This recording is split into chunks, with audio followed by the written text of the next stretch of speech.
Pyramid of Giza is probably the most stunning of all these ancient structures.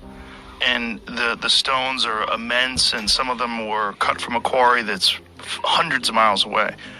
How do you think they did that? Well, some of them, the granite in the Great Pyramid comes from more than 500 miles to the south.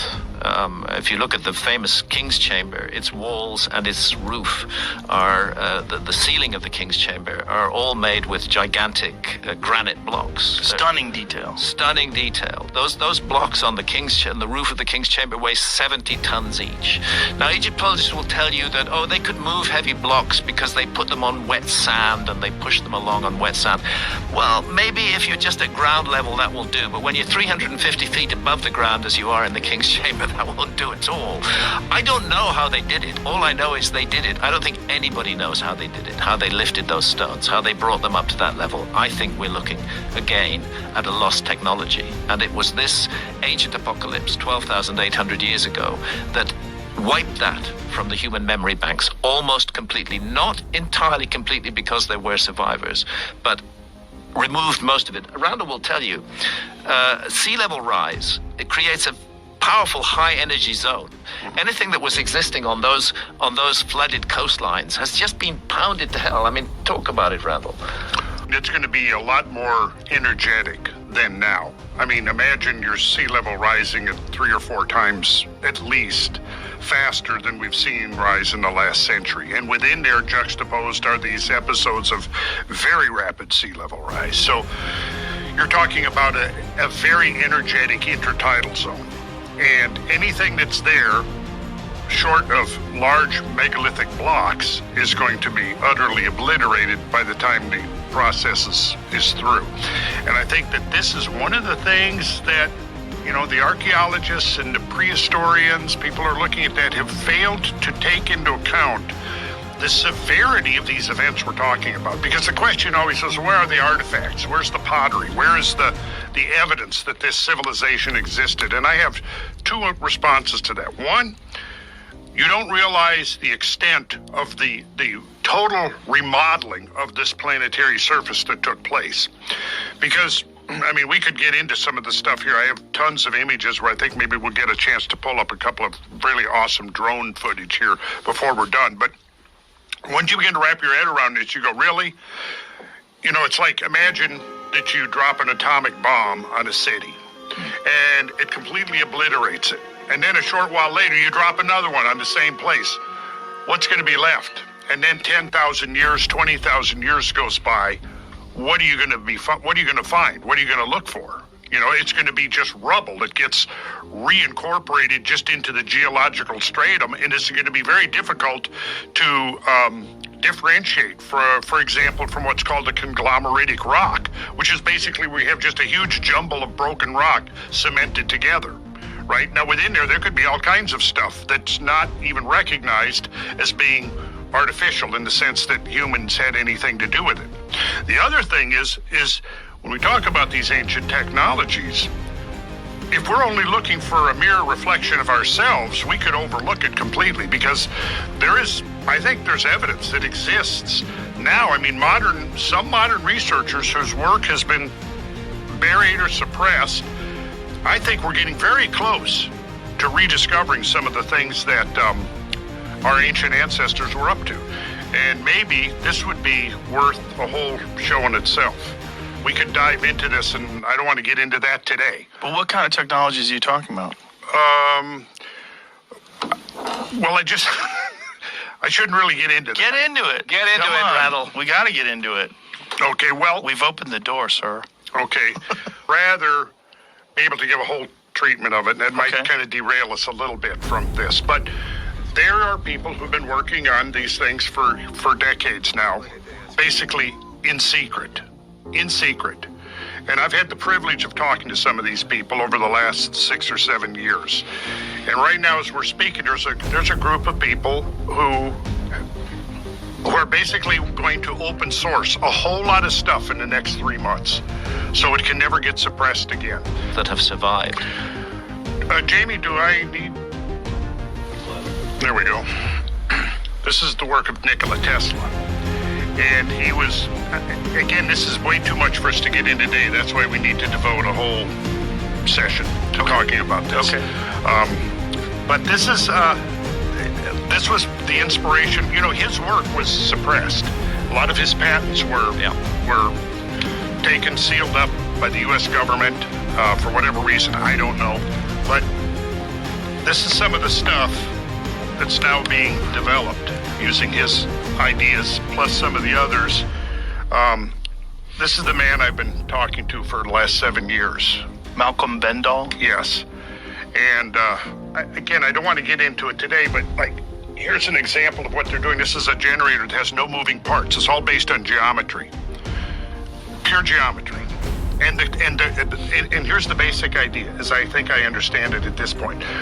Resonance frequencies. Everything vibrates. Have you ever, like if we had an electric razor, we plugged it in, turned it on, set it on this table, it's going to move around, isn't it? You ever seen that? Yeah. That's the beginning of the concept because it's vibrating. Everything vibrates at a frequency, and if you know that frequency, you can control things. And I think that's the basic idea of what we're looking at here. And it's all based upon the ancient numbers. And they're developing technologies right now, and they have been.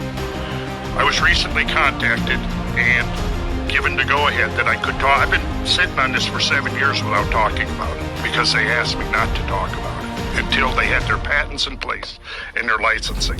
That's all happened since last summer. So we're now free to talk about it. So that's what I'm saying. I think it would be a good idea to get me back on here. We can look at it. I'm going to lay this on Graham so he can look at it too, because I really want to get Graham's feedback on this. I mean, would it be fair to say that there's an element of a rediscovery of a Yes. lost technology from the past? I think it would be fair to say that, yes. And so through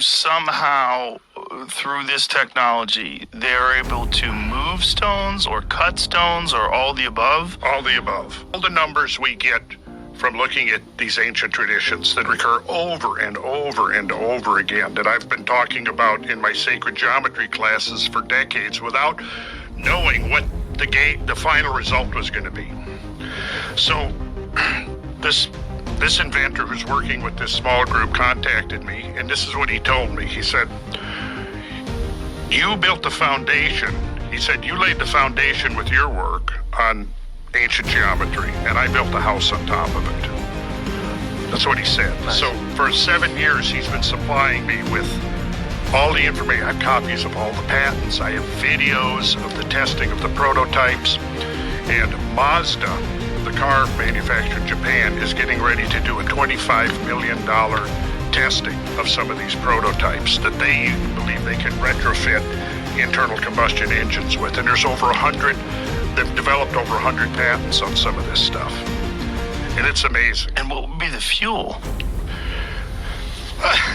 Well, plasmoids. Plasmoids, as it says here, are donut or toroidal-shaped clusters of net protons or net electrons that once captured and placed into a toroidal orbit are capable of absorbing, storing, and releasing enormous amounts of energy within their self-generated and structured electromagnetic containment field.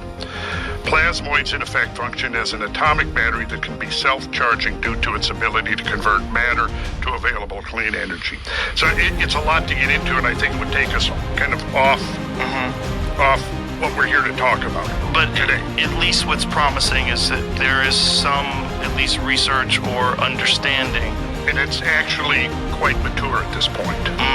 And in order to avoid the kinds of fate that befell Tesla and Reich, Robert Oppenheimer, Victor Schauberger, and so many others that were working in these fields, all kind of converging on this same insight. It's been conducted in secret. The laboratory that they've been developing this is in the Maldives, so that it's been immune from government interference. And now I think it's about ready to go to the next. And what is the motivation of the suppressing of this information? I think in case of Tesla, wasn't it military, the fear of military applications? I also think that, there are huge corporations that have very large investments in a particular path of technology, which is ours. Right. And for somebody to come up with a whole new path of technology, it's very threatening to them. and much better from their point of view to suppress it, or if they can't suppress it, to kind of buy it and hide it, and keep things on the track that they're on now. I would say that's the motive. And maybe for people that are curious about this and maybe even skeptical, consider the massive change that nuclear power provided us. Whereas before the 1940s, this was unheard of. Yeah. This even the concept of it.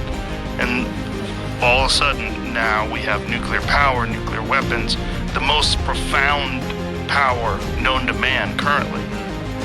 God help us, it's a power for use by adults, but unfortunately it's delinquent children who are leading our world right now.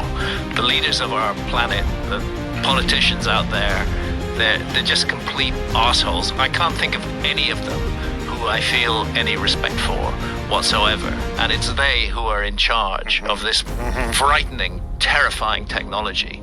We just aren't mature enough as a civilization to manage technology like that. You have to get that level of maturity.